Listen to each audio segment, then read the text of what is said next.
the relationships in your life. The most important relationship of all, the most lasting relationship I will ever have, is the relationship I have with myself. All other relationships come and go. Even marriages that last until death do us part end eventually. The one person I am with forever is me. My relationship with me is eternal. So what is this relationship like? Do I wake up in the morning glad to find myself here? Am I a person I like to be with? Do I enjoy my own thoughts? Do I laugh with myself? Do I love my body? Am I content being with me? If I don't have a good relationship with myself, how can I have a good one with someone else? If I don't love myself, I will always be looking for someone to complete me, to make me happy, to fulfill my dreams. Attracting healthy relationships. Being needy is the best way to attract an unsuccessful relationship. As author Wayne Dyer says, in any relationship in which two people become one, the end result is two half people. You see, if you expect the other person to fix your life or to be your better half, you are setting yourself up for failure. You want to really be happy with who you are before you enter a relationship. You want to be happy enough so that you don't even need a relationship to be happy.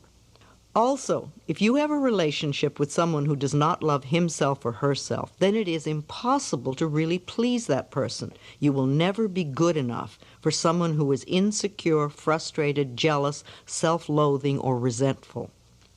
Too often we knock ourselves out trying to be good enough for partners who don't have any idea how to accept our love because they don't love who they are. Life is a mirror. What we attract always mirrors those qualities we have or beliefs we have about ourselves and relationships. What others feel about us is their own limited perspective of life. We must learn that life has always loved us unconditionally. Jealous people are very insecure. They don't value themselves. They have no faith in their self-worth. Jealousy is really saying, I'm not good enough, I'm not worth loving, so I know my partner is going to cheat me or leave me for someone else. This creates anger and blame. If you stay with a jealous person, then you are saying that you don't deserve a loving relationship. It's often the same thing with spousal abusers. They either grow up in a family where abuse was normal and they just continue the family pattern, or they blame the world and their partners for their own lack of self-worth. Abusers will never stop the abuse pattern unless they undergo therapy. Abusers almost always have a parent they have deep resentment towards. Forgiveness is a vital issue for them. They must understand their patterns and be willing to change. Our parents' influence. All my relationships are based on the relationships I had with my parents. I was so shocked when I first discovered this.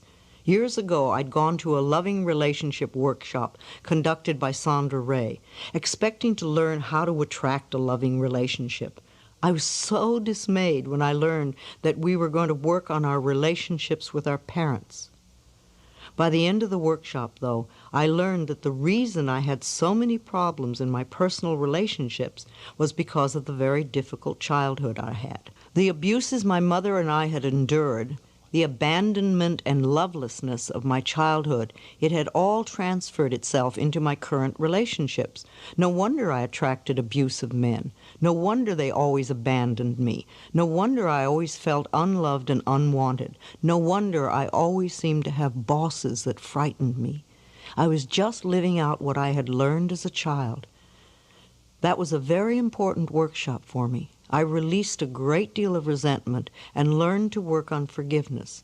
The relationship with myself improved enormously, and never again did I attract an abusive man. So rather than wasting our time saying men are no good or women are no good, let's look into the relationships we had with our parents or that our parents had between each other. For example, what are your current complaints about the men or women in your life? Think about how you would fill in these blanks. He never. He always. She never. She always. Men won't. Women won't. Is this the way your mother or father behaved toward you? Did your mother treat your father this way? Or does this describe the way your father treated your mother? How was love expressed in your home when you were a child? You may have to reach back into your childhood relationship with your father or mother to resolve deep-seated fears surrounding a relationship. Ask yourself, what do I have to give up to be in a relationship? How do I lose me when I'm in a relationship? What messages did I receive as a child that created a belief in me that relationships are painful? Affirm the love for yourself. Perhaps you have a very difficult time setting limits, and people tend to take advantage of you. You may be sending out a message that says, I do not value and respect myself. It's okay to abuse me and take advantage of me. But this does not have to be true for you any longer. Begin today to affirm your love and your respect for yourself. Look into a mirror frequently and tell yourself, I love you. As simple as this sounds, it's a very powerful healing affirmation. As you grow in self-love, your relationships will begin to reflect this love and respect as well. You may wish to consider joining a support group such as Codependence Anonymous or Al-Anon. These are wonderful groups that will assist you in establishing boundaries in your relationships and help you reconnect with the self-love and respect that is within you. Check your local phone directory for a group near you. It pleases me to notice that self-help groups are becoming the new social norm. People getting together with similar problems, working on solutions. If you meet someone at one of these groups, you know that while they may have some problems, they are working to improve the quality of their lives. I believe that we have comfort zones in our relationships with others. These comfort zones form when we are very small. If our parents treated us with love and respect, then we associate this type of treatment with being loved. If, as is the case for many of us, our parents were unable to treat us with love and respect, then we learn to be comfortable with this lack. In an effort to get our needs met, to feel loved and cared for, we associate being treated badly with being loved.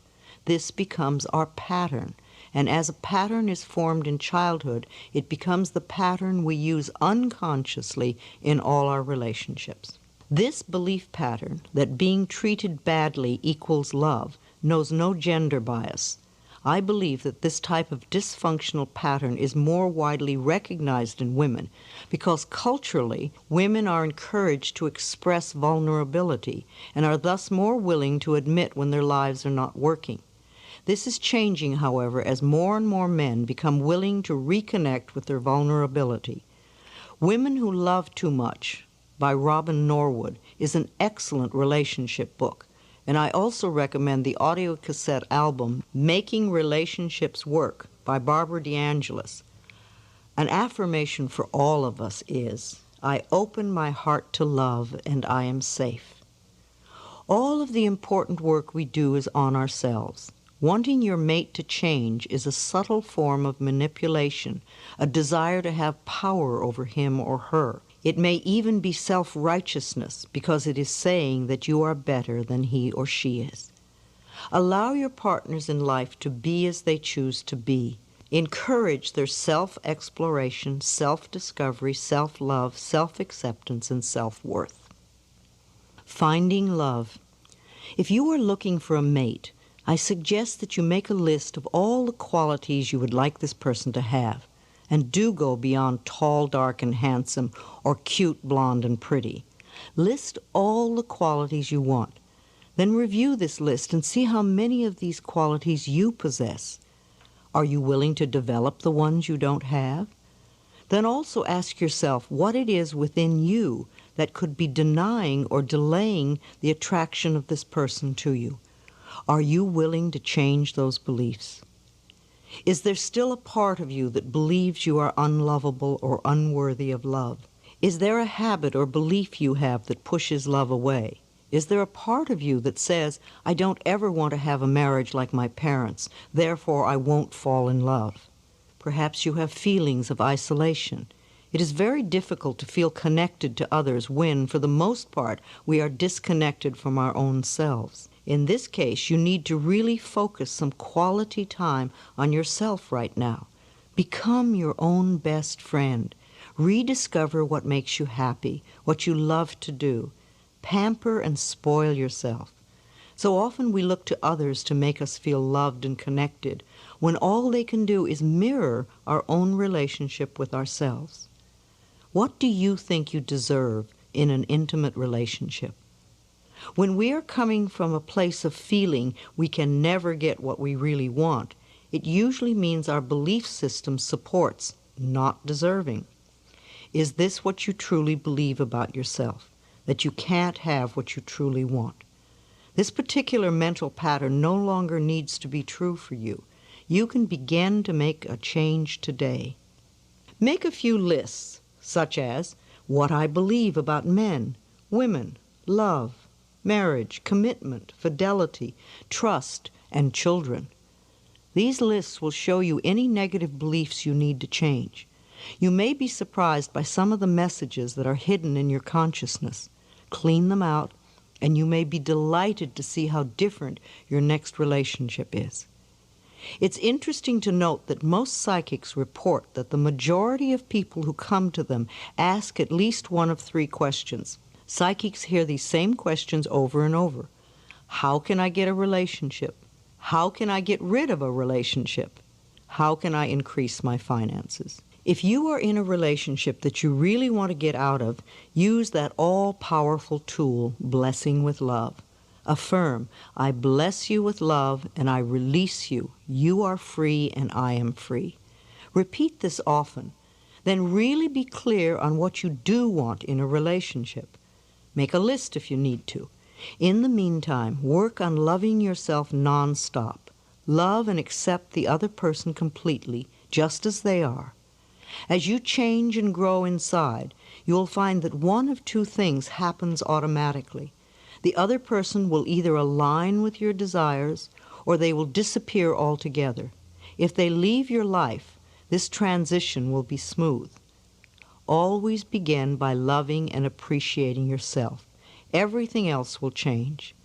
Use the affirmation, I now discover how wonderful I am. I choose to love and enjoy myself. It is very important to clean up and resolve old relationships in order to commit to a new one. If you are always talking about or thinking of your last love, you are not yet free and clear to enter the new one. Sometimes we deify our previous love in order to protect ourselves from being vulnerable in the present moment. In her book, A Return to Love, Marianne Williamson shares this wonderful barometer for our choices.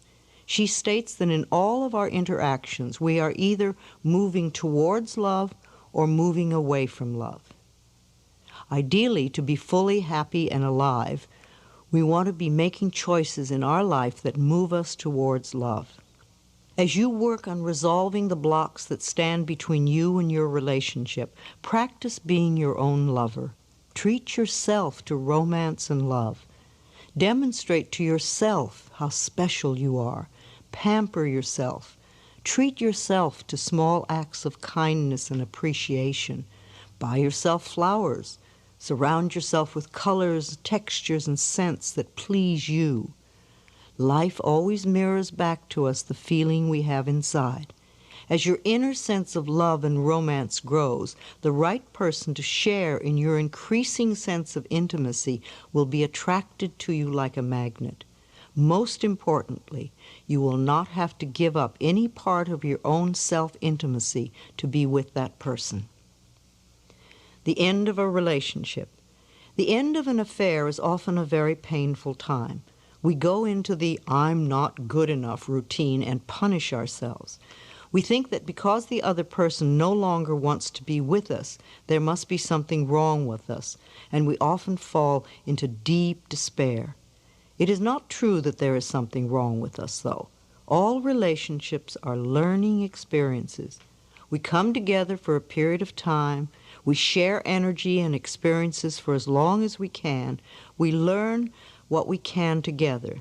Then there comes the time to part. This is normal and natural. Don't cling to an outworn romantic relationship just to avoid the pain of parting. Don't put up with physical or emotional abuse just to be with someone. You will never have a fulfilling life if you cling to old experiences. When we allow ourselves to be treated with disrespect, we are saying, I am not worth loving, so I have to stay here and accept this behavior. I can't bear to be alone with just myself, and I know that I'll never find another relationship. These negative affirmations pull you down. Instead, listen to the signals. When a relationship ends, life is giving you a chance for a new experience. This can be a time for deep gratitude, of acknowledging the good times you had together, and of appreciating all the learning experiences. Then you can release that relationship with love and get on with the next step in your life. This is a time for loving yourself with tenderness and understanding. This is not the end of your world. It's the beginning of a new phase. With love for yourself, this new time of your life can be far more wonderful than what you are just ending. Affirmations for the relationships in your life. I have come here to learn that there is only love. I am discovering how wonderful I am. I choose to love and enjoy myself. As a magnificent creation of a loving God, I am infinitely loved, and I accept this love now. I am open and receptive to a wonderful, loving relationship. By thinking loving, supportive thoughts, I create a loving, supportive relationship. I open my heart to love.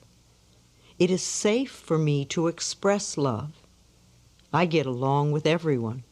Wherever I am, there is joy and laughter. I relate from my heart. People love me and I love people. I am in harmony with life. I always have the perfect partner in my life. I am safe and secure in my love for myself. I am in a harmonious relationship with life. Life loves me and I am safe. I envelop everyone in my life in a circle of love, no matter if they are male or female.